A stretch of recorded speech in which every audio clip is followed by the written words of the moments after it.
কাবার দিকে এগো। আজ আমি কাবাকে গুড়িয়ে ধ্বংস করে দেব। বাঁচাও।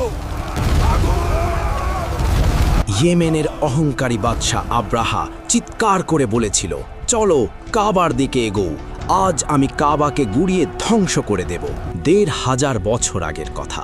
আব্রাহা চেয়েছিল মানুষকে কাবার পথ ভুলিয়ে নিজের বানানো চাকচিক্যময় গির্জায় নিয়ে যেতে। তাই সে বিশাল হাতির বাহিনী সাজিয়ে মক্কার দিকে রওনা দিল। কাবার মানুষজন ভয়ে পাহাড়ে আশ্রয় নিল। আব্রাহা আসছে, পালাও!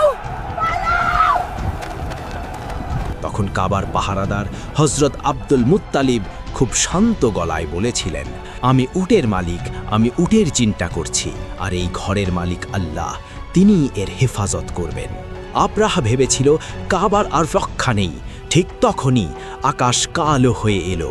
ওগুলো কি মেঘ নাকি পাখি?